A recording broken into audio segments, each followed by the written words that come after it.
Is there evidence that those anticipatory systems, as they relate to digestion, help us better assimilate our food? I would imagine so. I mean, if you have the gastric juices that are going to help digest the proteins, fats, and carbohydrates, and already deployed at the time when you eat, I could imagine that food will be better utilized than if you don't.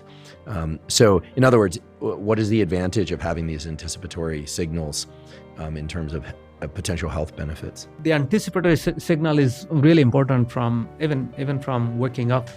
The reason why many people feel not ready completely when they wake up to an alarm clock, because the alarm clock wakes you up, but your body is not prepared. So that sleepiness after waking up to an alarm clock is due to our body is not prepared for that.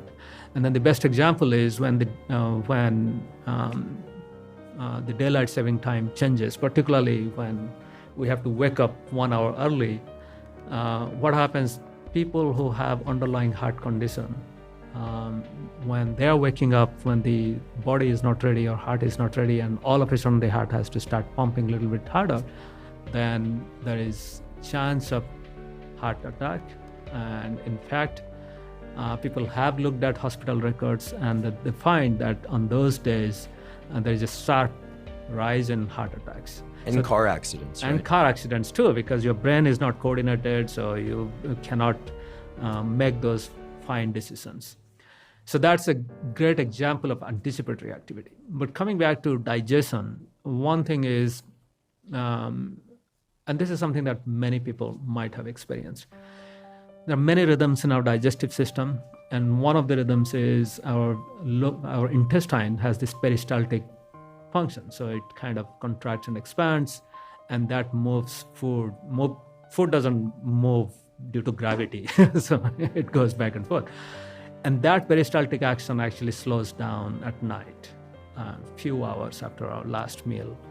And so that's why when people eat late at night, for example, then that food doesn't get digested because there is not enough digestive juice, first thing. And second, even if it gets digested in the stomach, it doesn't move properly. So then the next morning, people get up and think, of course, people consume some alcohol very often, and then they think that this is hangover. But those who don't consume alcohol, then they have the food hangover because it doesn't digest. So that's one extreme example where food at the wrong time can, so healthy food at the wrong time can be crap or junk. Yeah, I've experienced that where if I've worked late or I couldn't eat dinner or something and then I get home, I always debate whether or not to try and sleep.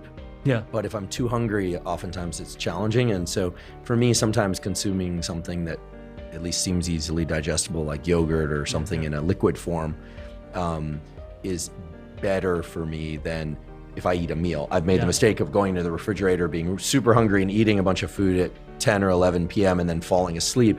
And indeed, the sleep, if I'm tired enough, can be quite deep. But the next morning, I feel just completely physically and cognitively weighed down. So I think what you just described makes a lot of sense. So so if someone were to select a feeding window, regardless of whether or not it falls into classic intermittent fasting, time-restricted feeding, sounds like eating your first bite of food and eating your last bite of food at more or less the same time each day has benefits.